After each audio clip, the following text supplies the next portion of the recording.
Okay, okay. Most of you, not everybody, have written out that R of UV would have to equal 4 cosine U times I plus 4 sine U times the J vector. Yes, because I told you R of T is this, told you what X is, and so forth. Okay. Now, what is 4 cosine U plus 4 sine U, 4 cosine UI plus 4 sine UJ tell you? Well, you should instantly know this. And actually, I'm making a mistake of drawing the coordinate system first.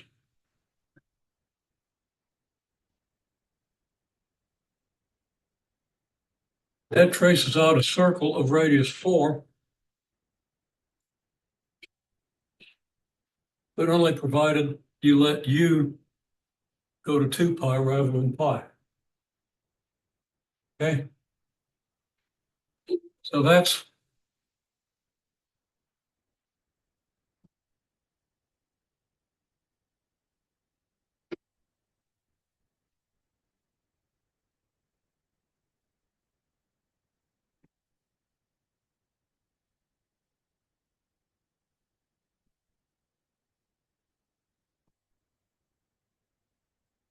what you get for 0 to 2 pi. And if you don't understand that, it's just a basic Pythagorean identity, and it's totally central to everything you got to do when you're doing surface. So at least in this course, where we keep it fairly simple.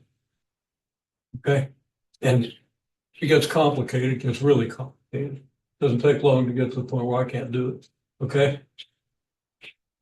Spend a lot of time practicing. You can do some fairly subtle things, but you really got to get into some pretty advanced topology when you get into this. Okay? But for the simple surfaces, relatively simple surfaces we're talking about, you simply have to know that. You have to recognize that. Okay? And what if it was 4 sine U and 6 sine U? 4 cosine U and 6 cosine U. What would that do? Give you an ellipse. Be 6 in this direction, 4 in this direction. Okay? It's fundamental. You got to know what ellipse is. Now, you might know that perfectly well. You just didn't recognize it in this context, right? Very easy to know something perfectly well, but you see it here and it looks a little strange and you don't connect it. So that's why I wanted to do the exercise. Okay, well, I want to take this on a little further. What if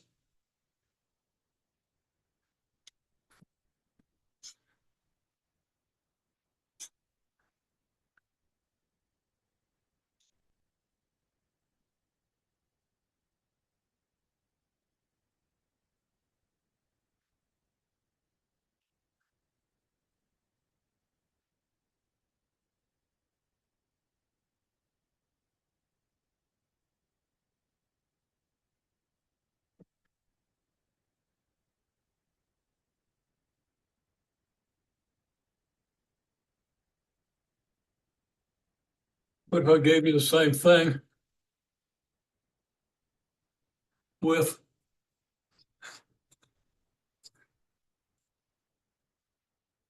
oh yeah, yeah. Since U goes only from 0 to pi, all you have on this surface is the upper half, right? And that's what this gives you. Okay, so I'm going to let U go from 0 to 2 pi.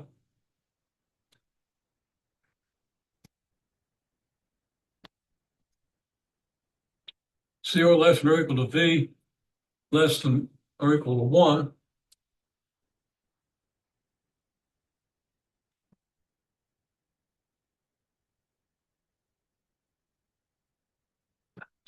And I've added the 8K onto the end, so it's in 3 dimensions.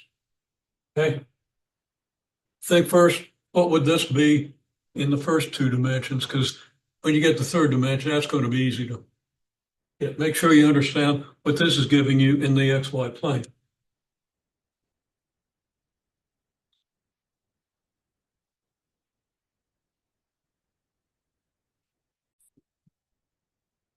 Okay, now I didn't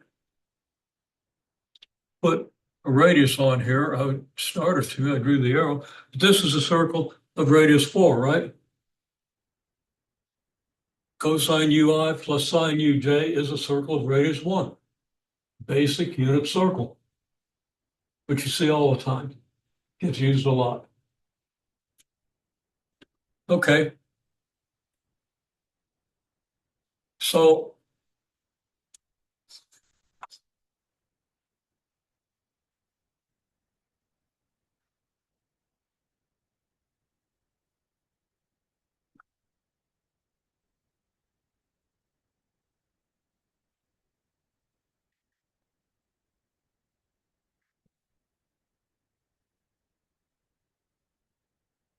v cosine I plus v cosine ui plus v sine u times j yields a circle of radius v,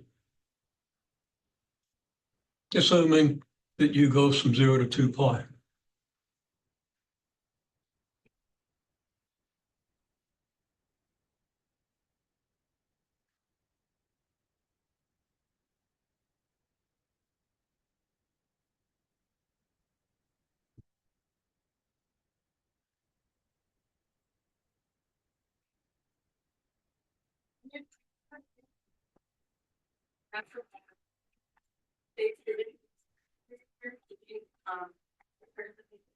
Zero less or equal to v less or equal to 1 means a circle of every radius from 0 to 1.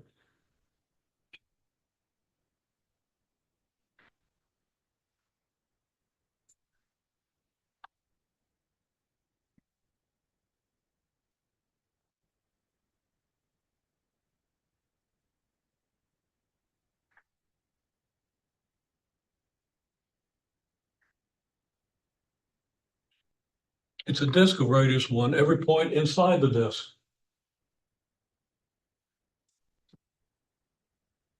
Okay, now, if you add 8k, what's that going to do?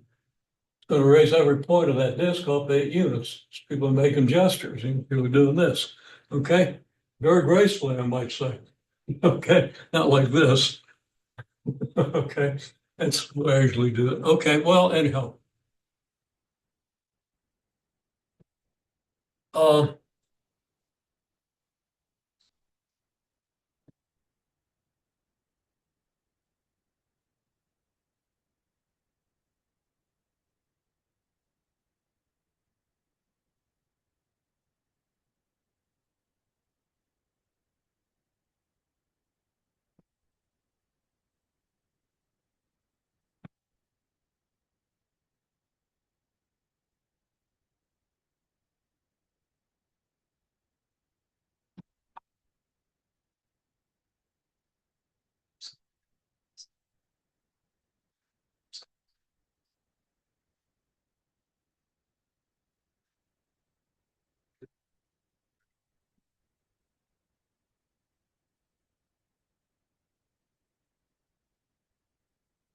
that 8's a little hard to read, but it is an 8.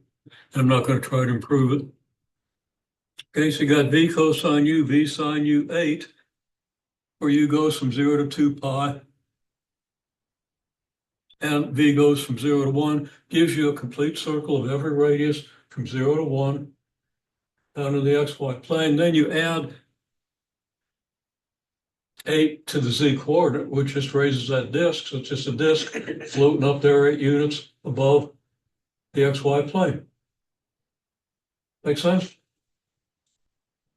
Okay. Well, there's a lot of insight in that, so you want to see that.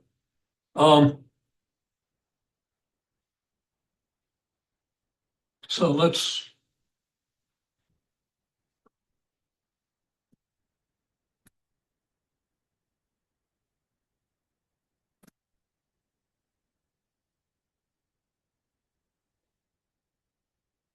Look at this. Now, there are a couple of ways of writing it. We can write it as R equals this times I plus this times J plus this times K, or you can write it in ordered triple form, right?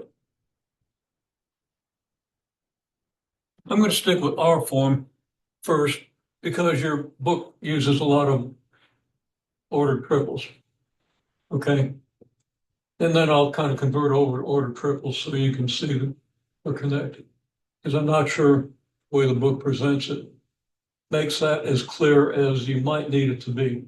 Although most of you, I think, have no trouble with it. There's always, a little disconnect there is possible. Okay, so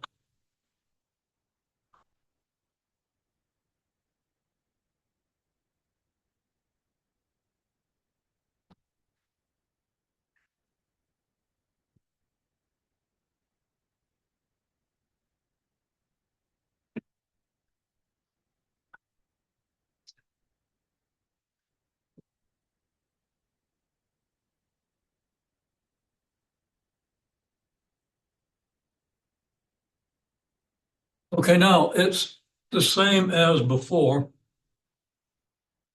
And let's just do 0 less than or equal to u less than or equal to 2 pi. 0 less than or equal to v less than or equal to 4, let's say this time. Okay. So think that one through just a little bit. And whatever it's worth, I'll leave this visible so you can see how we break things down for that disk. Give you a minute to think about it.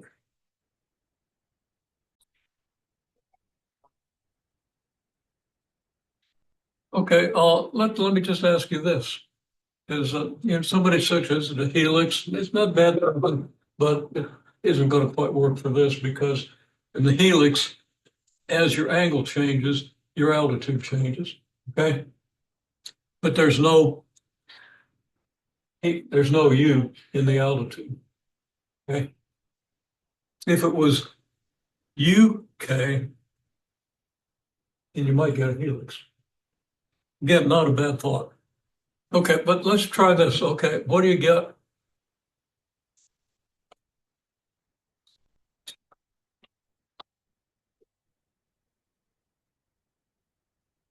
Or let's say v equals 1, v equals 2, v equals 3, v equals 4. If you can answer one of those, you can answer all four. Okay. Okay, we're going to let people think for a couple minutes. I think people are moving along and got an answer. Said it'd be a circle of radius 1. Okay. And v cosine ui plus v sine uj is a circle of radius v, right? Okay. So you know you have a circle down here in the xy plane. And then you got 2vk. Well, if v equals 1, that's 2k. So that means you're just going to raise every point of that circle up 2 units. So you have a circle floating around 2 units above the xy plane, radius 1, centered to z-axis. Okay? Is that clear? That image makes sense because you want to get those images in your head. It's going to make it a lot easier to see and understand some of this stuff. I think this is the toughest section in the book. Okay.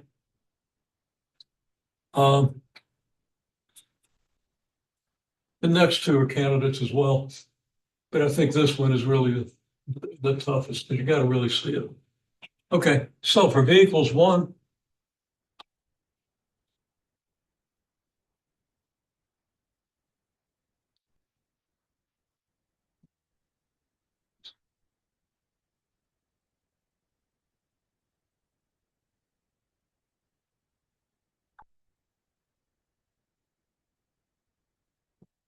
circle of radius 1 in the xy plane raised 2v, which equals 2 units. Okay, v equals 4. Well, this is a circle. Radius 4. in the XY plane, but raised 2V equals 8 units. Okay? Yeah, you could fill in for any V. Well, what's happening then? You have a series of concentric circles down here in the XY plane.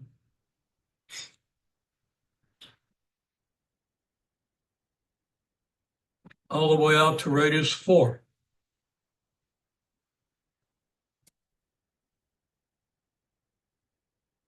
As these circles grow, what happens to the point on the graph? It moves higher because the circles grow as V increases from 0 to 4. And the points above get higher, so you have kind of these expanding circles. It gives you a cone because it's all linear. If you look at it from the side, if you look at it in the XV plane or XZ plane, it's going to be a straight line with slope 2. And you got to do that sort of analysis, break these things down. Okay. Now, again, there's not that much variety in the types of shapes that you're going to see here.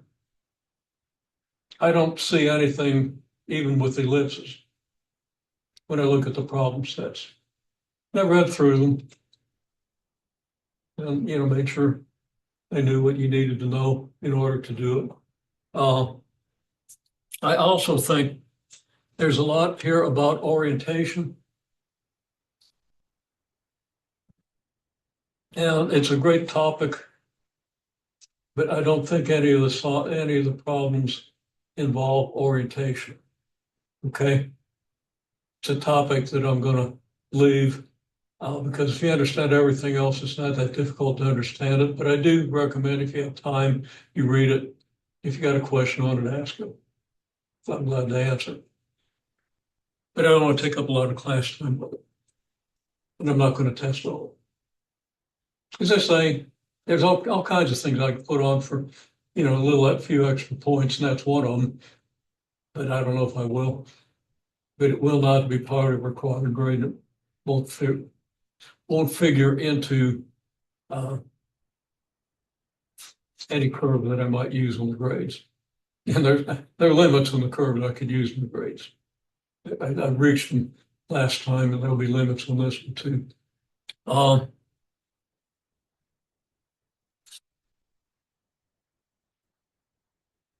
I've never used curves before,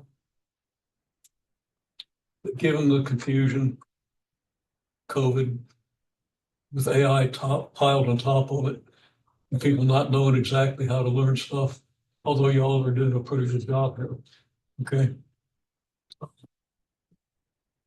Being a little more lenient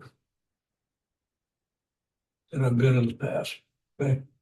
I think every university is too, except Harvard, MIT, some of those.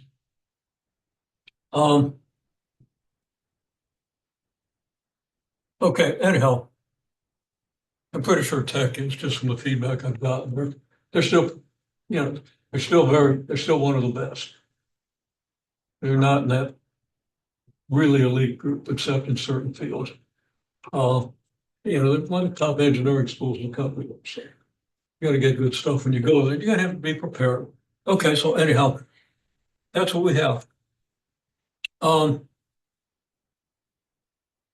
And it's not hard to see that that's a cone, and you can investigate that a little further. What if I change this just slightly now?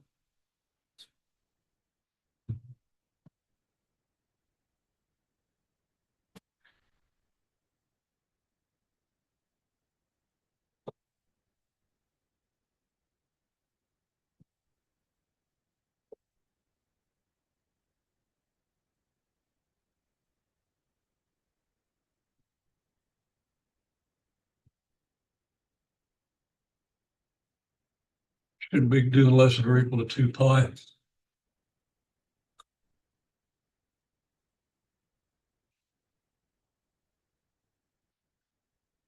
What's that going to change? It's pretty much the same as the original example or the previous example, but what changes?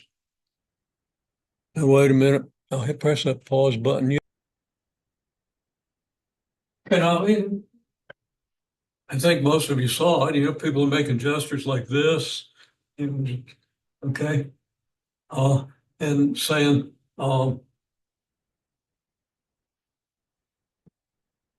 like an x squared going up, those kinds of things. Nobody mentioned circular paraboloid,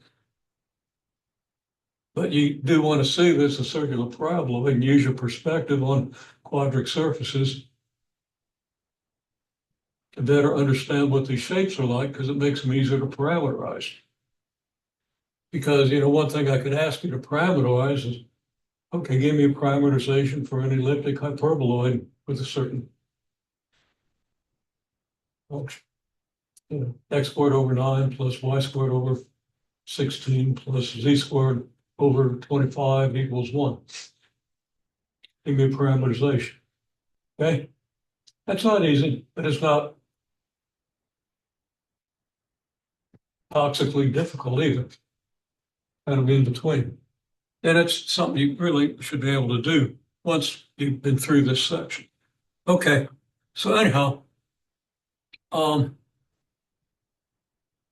now you can ask yourself things like v equals 1, v equals 2, v equals 3.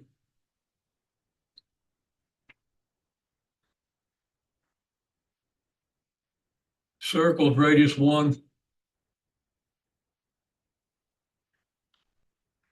1 unit above the xy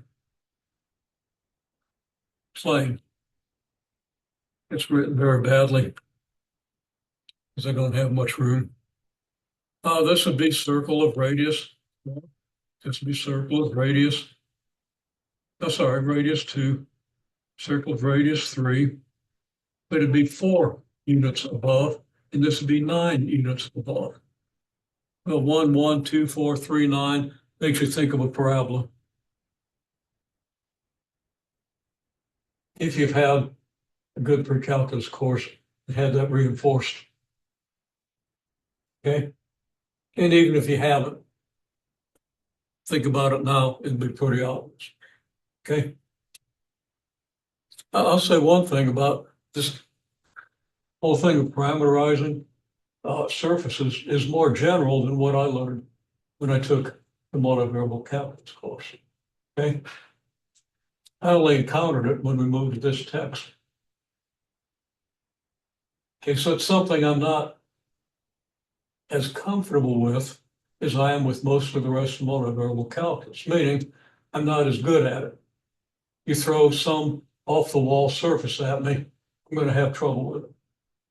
Hey, you throw some, the regular ones, the ones we see in this course, no trouble at all. Trying to develop the whole picture of those. You go a little beyond that, and I start having to think. You go a little beyond that, and I start having brain freeze. Okay? Because I didn't learn it when I was your age. Okay? I learned it when I was already 100 years old. And you don't retain as well. My point is, and you just want to have this perspective. I'm not saying this to put anybody down. There's a lot of stuff you should have learned a little younger. It's not, you're never going to understand it as well as you would have if our educational system had served you properly. Okay? But you can still compensate. But you got to work a little harder than the rest of the world where they do know this stuff better. Okay? You're still young. Your brains are still flexible. None of you looks like you're over 50. Okay. So you can still get it really well, but kind of be sure you do. Okay.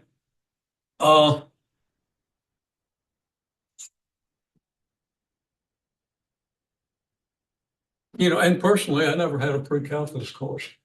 So I had to figure out everything I should have learned in pre-calculus when I was 18 years old. Started when I was 17, actually.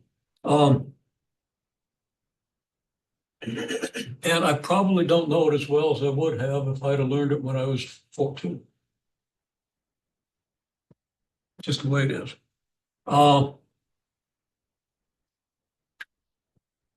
Okay, so coming back to this,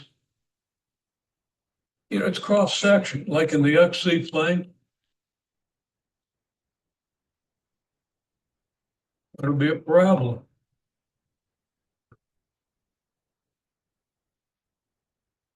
So equals x squared. Because here in the XZ plane, that means y is always 0. Okay. So this v cosine u thing will, well, I mean, that means u is going to be 0 here, pi over here, and all that stuff. Okay, so there's your parabola. It's z equals x squared, and then revolve it.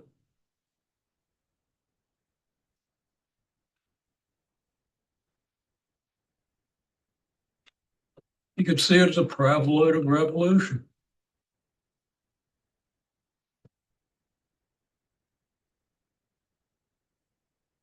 Okay.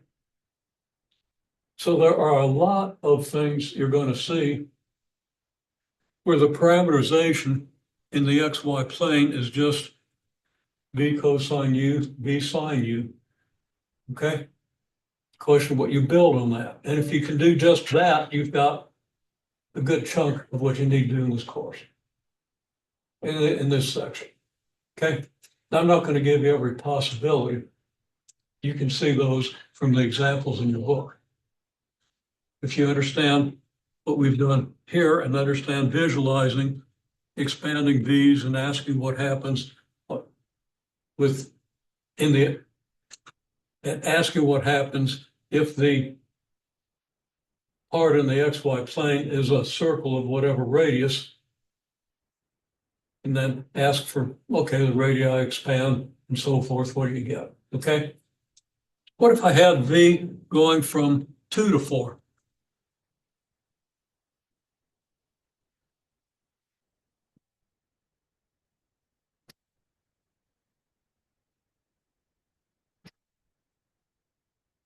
Well, wouldn't that just cut out the middle of this thing? So it'd cut out that part of your paraboloid. You cut a cylinder out of your paraboloid. Or you cut the paraboloid with a cylinder and throw away the part that's in the cylinder. Okay. Now there's some easy ones. Let's just stick with the v cosine u, v sine. Okay, what if it's v cosine u, v sine u, and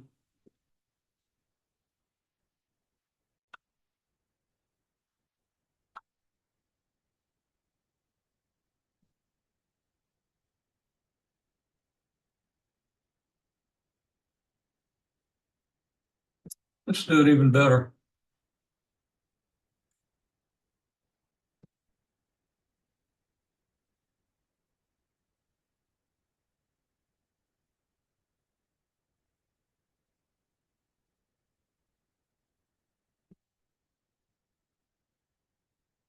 What if you had something like this? I'm not going to put limits on it right now, just in general, for some range of U's and some range of V's. Okay.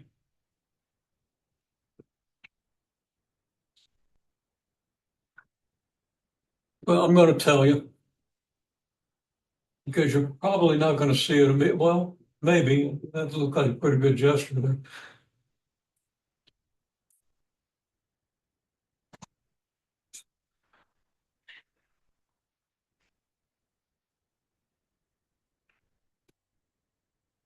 That'd be like x, y, 2x plus 3y, right? I mean, v cosine u, that's your x. V sine u, there's your y. It's 2x plus 3y. So if it's, if your v goes from 0 to 4, it'd be like you have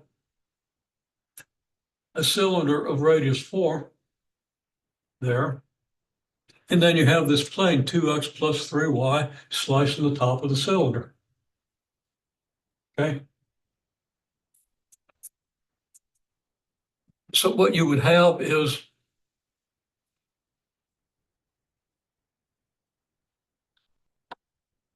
let V go from 0 to 2. Then you have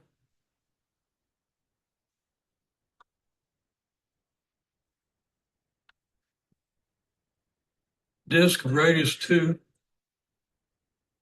in XY plane.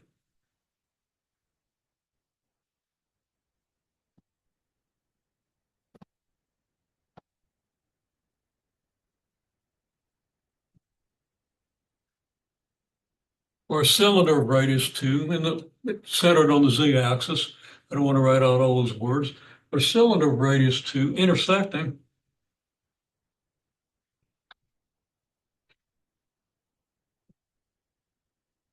plane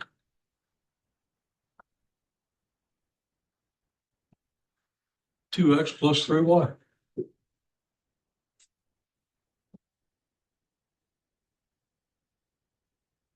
Make sense?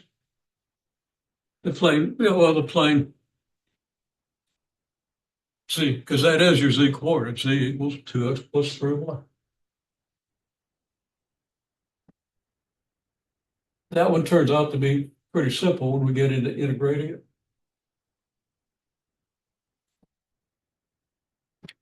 Okay.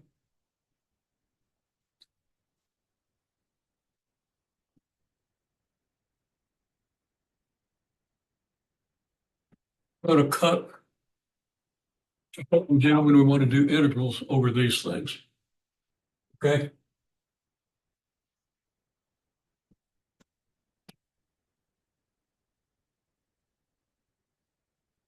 I'm going to go back to R. So for this surface, we have R equals V cosine U I D sine U J plus 2V cosine U plus 3V sine U K.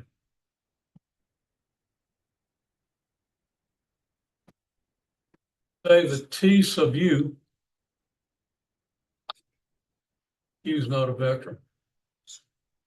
T sub U equals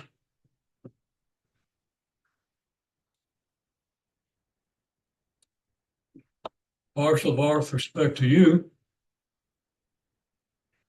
And it's very easy to see that that's negative V sine UI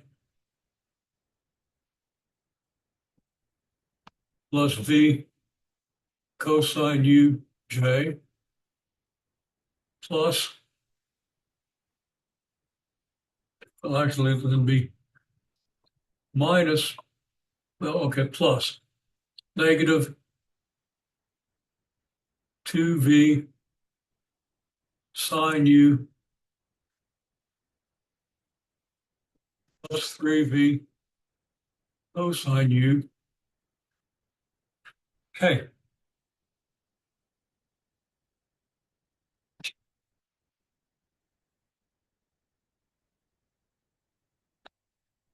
T sub V equals a partial of R with respect to V equals cosine UI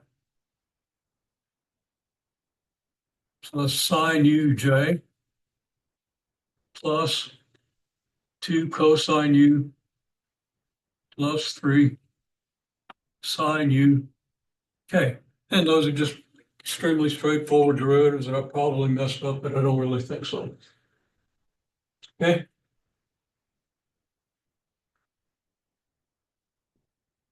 Now I'm going to say something that's hard to understand at first, but you do want to think about it. And your book doesn't say it this way.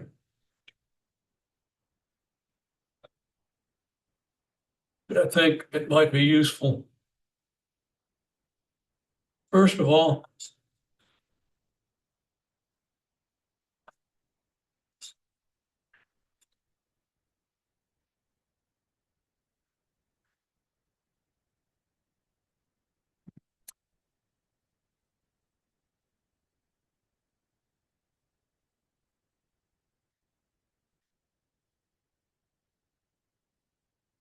TU and TV are tangent to the surface. Now that goes back to what we saw about f sub x and f sub y being tangent to the surface of the f of xy graph. Similar reasons, just accept that these are tangent to the surface, but try to think a little deeper and make sure you understand why. Okay? But if you don't understand why, at least accept it because that'll get you through. Okay? Got time? Understand why. Okay?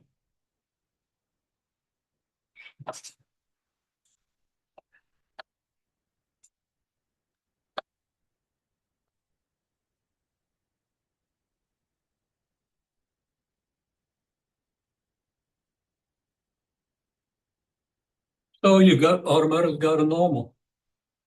You just take this cross product. I'm not going to bother to calculate it. You know, I'd have to go to the determinant. It takes a while to write that out. It's easy to write out. Then you want to try to simplify it a little bit. Anyhow, TU cross TV is normal to the surface. If you wish,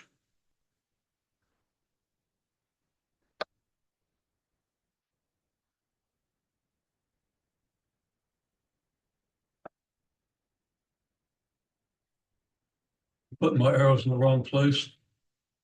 But TU cross TV divided by its magnitude is a unit normal.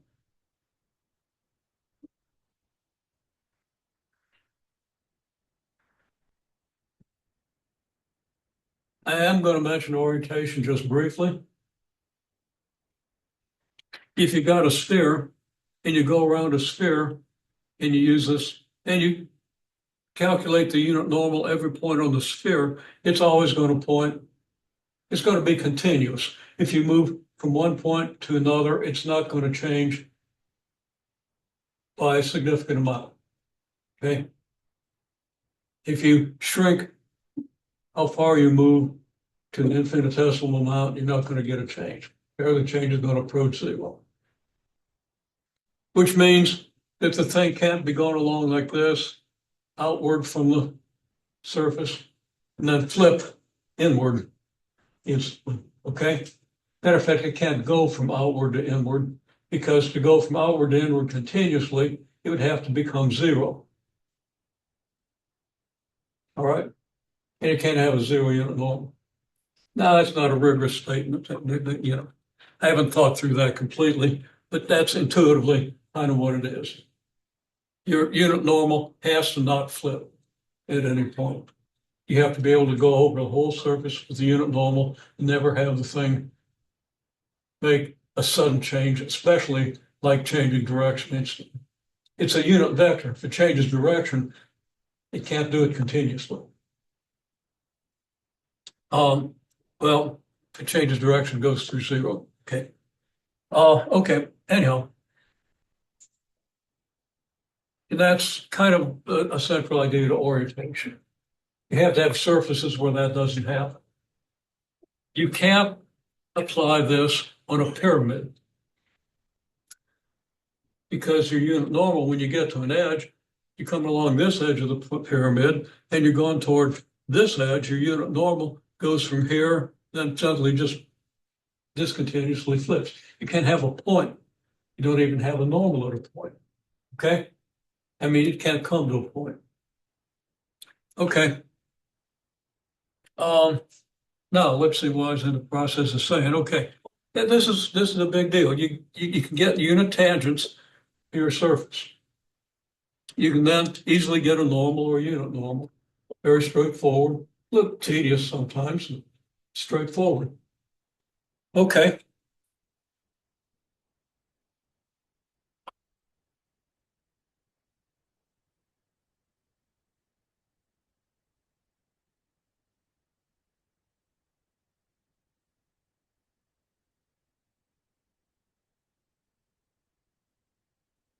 Think about how I want to say this. Yeah. Just the way I was thinking. I just want to make sure. Okay.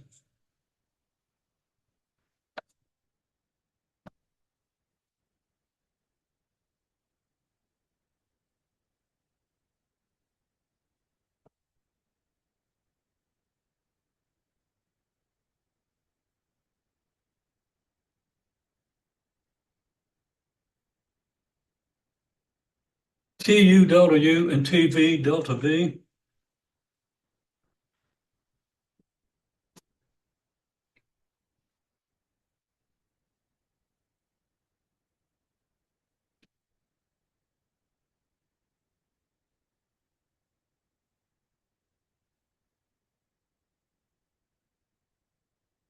Edges of a parallelogram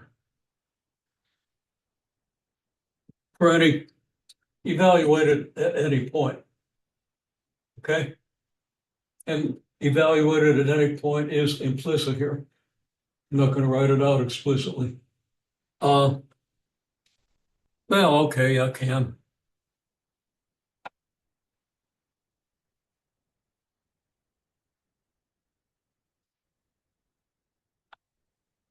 It's in fine print there. You can hardly read it, but it's at any point on the surface. I was going to use that space to draw a picture, but here it is.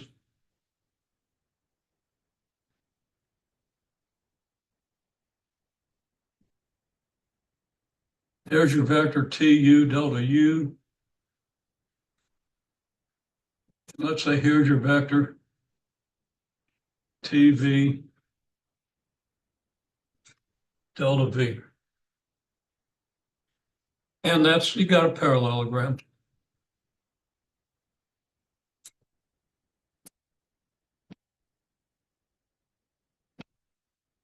The area of that parallelogram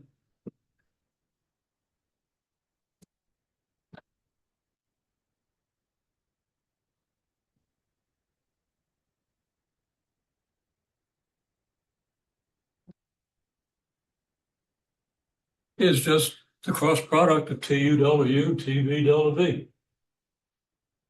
And from previous chapter, you should understand completely why that's the area of a parallelogram. Okay, a parallelogram. Okay. Go back to your triple dot product for the volume of a parallelepiped. You know, the area of any face is the cross product of the two edge vectors. Okay, magnitude of the cross product. So the area is not this, but the magnitude of this.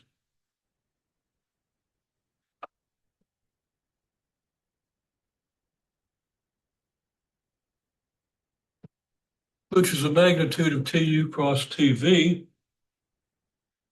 And you can factor out delta U and delta V.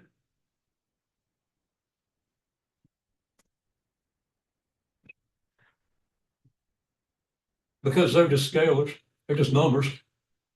Okay.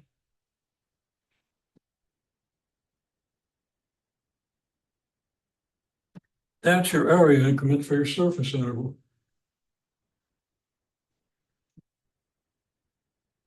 Have room to label it below.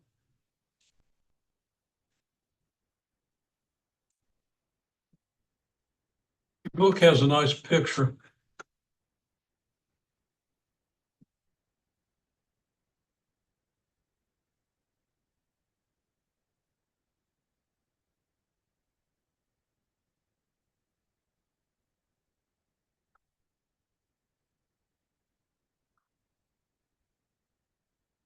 It's the approximate area increment for the surface.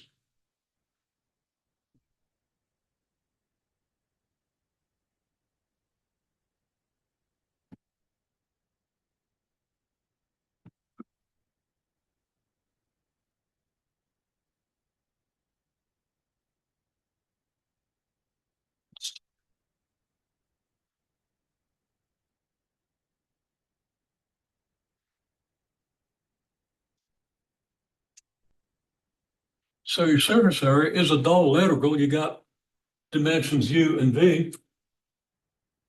Okay.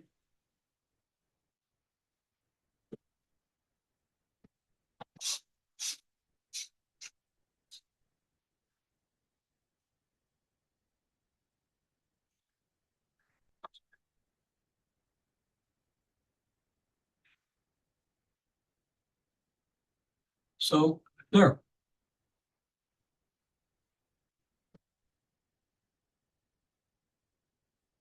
If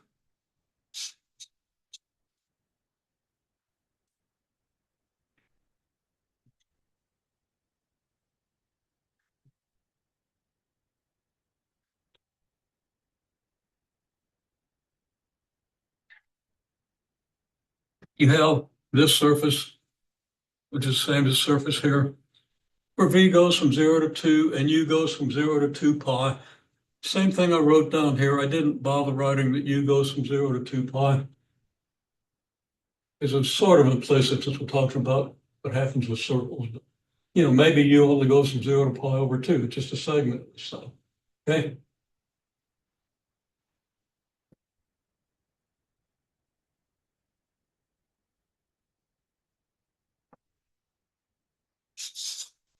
I use big S for surface area would then be the integral from 0 to 2, the integral from 0 to 2 pi of the magnitude of TU,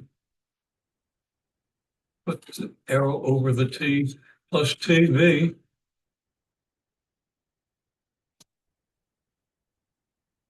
du dv. Not necessarily easy to integrate once you do the cross product of these two vectors and find its magnitude. Okay. Might be pretty messy. It's just a bunch of sines and cosines, numerical coefficients.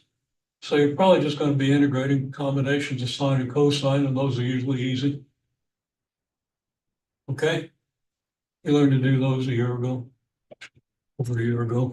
So you might have to review it a little bit, but it's not bad, except that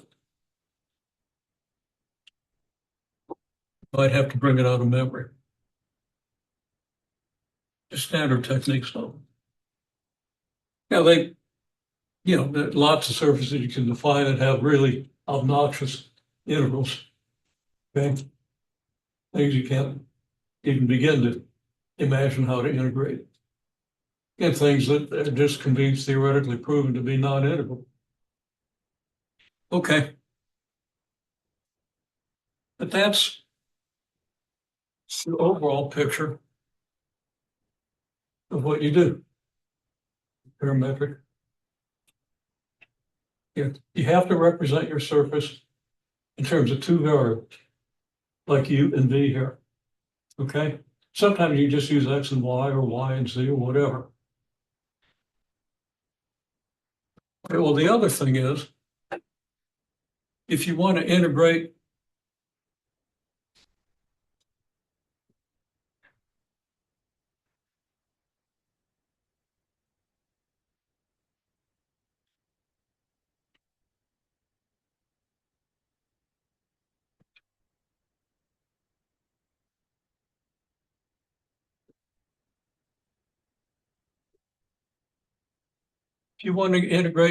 f of x, y, z over a surface, like you got some density function on the surface. F of x, y, z might represent the density, the amount of the number of grams per cubic square centimeter, the number of kilograms per cubic mile, whatever. Probably wouldn't do kilograms and miles, but could be done. Okay, not hard, just weird. Okay, to integrate f of x, y, z over a surface,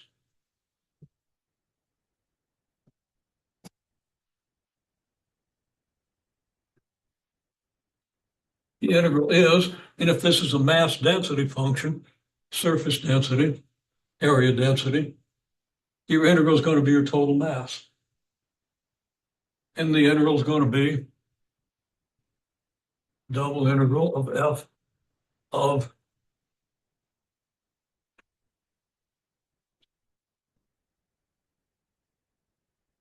for this surface, it would be f of v cosine u, v sine u, 2v cosine u plus 3v sine u. I've got to wrap this multiplied by the magnitude of tu cross tv. In this case, for this integral, you have these limits.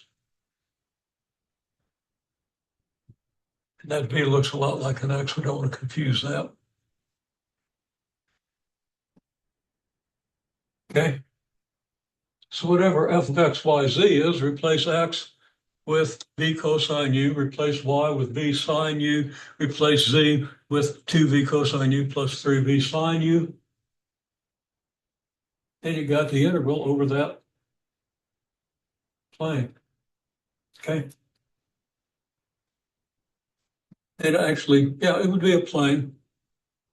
And it turns out if it's a plane, that's nice because the magnitude of tu cross tv is always going to be the same. If it's a paraboloid, that's going to differ.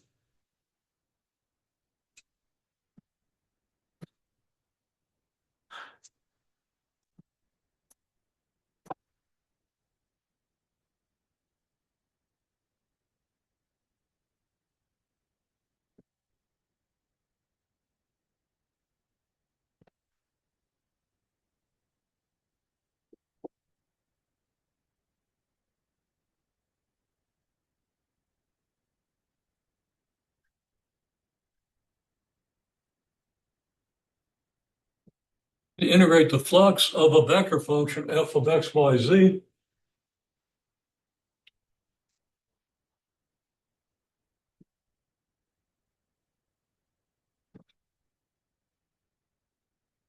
phi is the Greek letter we often use for flux.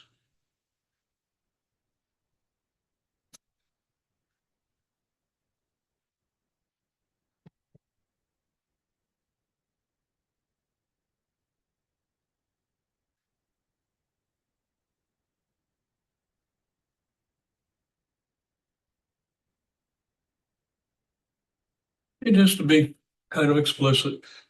This would be given as some function p of x, y, z times I plus a q of x, y, z times j plus an r of x, y, z times k.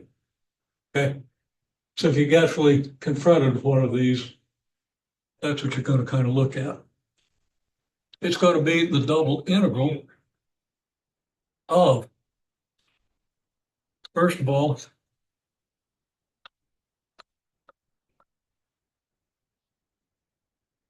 f dot n d capital S, meaning area increment, but m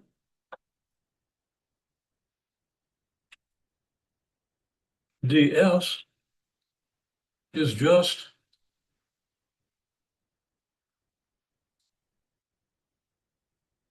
plain old tu cross tv. Its magnitude is the area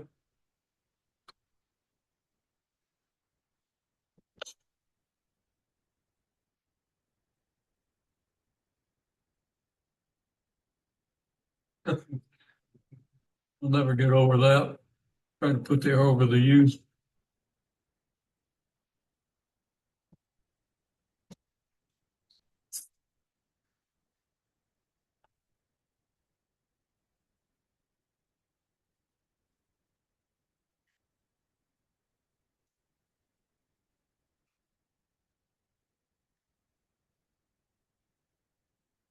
It's the area of the increment.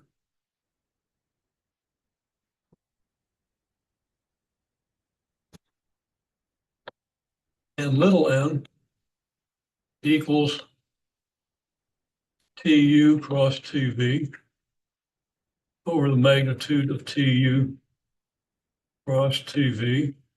First time I've not tried to put an arrow over that u. Oh,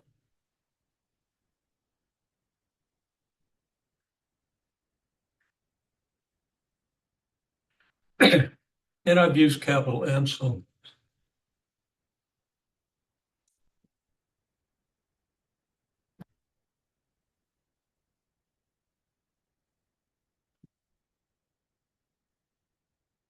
now if this is your area increment, that's your ds.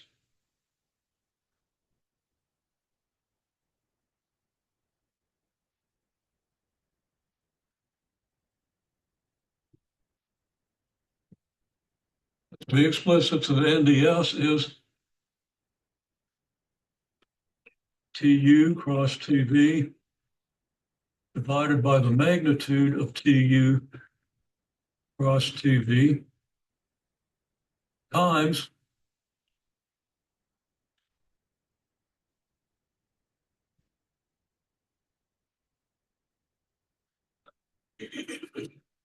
and it's a magnitude. I shouldn't have used a parenthesis there. You don't have room to.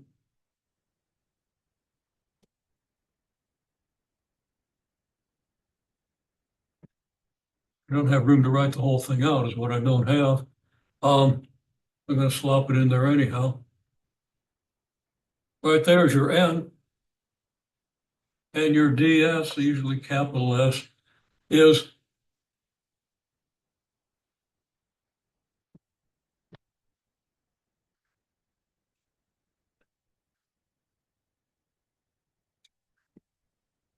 magnitude of TV, TU TV times DU DV. Now that's all one expression that's been kind of badly written. I don't have time to write it again. So you kind of decompress that. And it's very simple. If I multiply this by this, I get this. Because this denominator is the same as the coefficient of du dv. I'm just left with the cross product, which makes it kind of nice because you can always calculate tu cross dv if you just do the derivatives. Okay? That's the flux. That's the component of the force field perpendicular to the surface, integrated over the whole surface.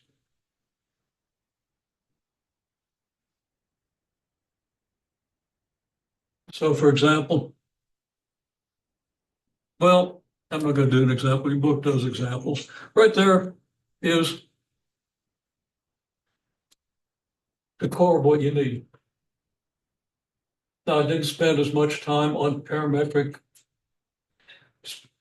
representations of surfaces as I might, so you're going to have to dig more of that out of the book, but I've given you a good start. If you understand everything that we talked about, you should be able to get this. But we've got a couple of weeks left. We've got 2 sections to do after this. Okay. Now we do want to have at least a day for review. I do have reviews from previous semesters that are posted. I can always put them up, but it's nice to have an in-person review. So maybe we do a short review if it turns out that we need more time to get these integral theorems together. Then here's a video. It's pretty good right there right there. Okay, and pull that off the board and talk about it fast. Okay, Keith, I don't know how long I'm going to do that, but I don't know what the half-life of chalk is, but it's probably pretty close to it. Okay. It's been there for at least 5 years, but I kind of liked it. I just got it down one day. So it is pretty good. I've made a little modification here and there, but just very minor modifications. And I think it kind of covers stuff well. So we will do some review. But what I'm starting to say is we need a little more time to get a little better with the parametric equations, or a little more time to get a little more understanding of these integral theorems. And real quickly, there's one thing I didn't show you last time about Green's theorem, because I was busy proving it for just a rectangle. So I'm going to show that to you just in 2 minutes here. I proved Green's theorem for a tiny rectangle. Didn't really prove it, but it was right on the verge. If I just wrote out some symbols, it would translate over into the proof you see in your book. Okay? What if you have something that's not a rectangle? What if you have this? Okay? Well, what you do is split this up into a bunch of little rectangles.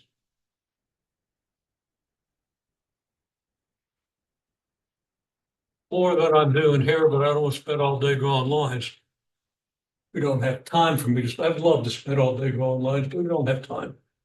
Okay, now let's just look at what happens if we integrate around this rectangle here. Integrating in the counterclockwise direction, we integrate over this line segment in this direction, this line segment in this direction, this line segment, going around this way, right? Now, what do we do for this rectangle? We integrate in this direction, in this direction, in this direction, and in this direction. And look what happened to the integral on this interval. We've integrated to the right for this rectangle, but we've integrated to the left for this rectangle. Okay? Well, we don't need that integral. Okay? Now what happens in this rectangle? We'll go here, here, here, and here. And look, we're going up on this line and down on this line, integrating the same doggone function. Because we're on the same line, we have the same values, so we don't need this rectangle. Okay, well, it keeps doing that. We go over here, and we're going up on this line segment, down on this segment, down on the same segment. We don't need any of that. And, here we go, here, here, here, here. Okay, that effectively cancels out the integral here. So now the theorem has been extended to this whole region. Okay, well, that keeps going until we get over to the boundary. When we get over to the boundary, we're going to integrate here. Then we're going to integrate over this, and we're going to integrate over this, we're going to integrate over this. But of course, we're integrating this one. Whoops. Let's be careful about the direction we're going. Okay, and we're integrating over this one. And we're integrating here, which doesn't matter, so why did I draw it? Then we're integrating down here.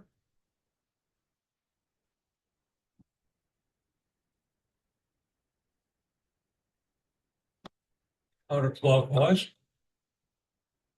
Well, everything here cancels out.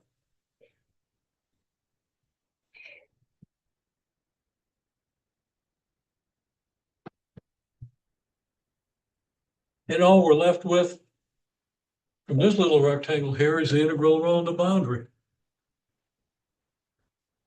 And what's Green's theorem say? It says the integral around the boundary is equal to a corresponding integral over the interior. We've got the whole integral over the interior when we put all these together. And all the boundaries that we created disappear except the ones on the boundary of the entire region. Provided the region doesn't have holes in it and stuff like that that we're not going to deal with, that aren't that hard to deal with. Okay. Sacrifice that, but you can read about it. It's not hard.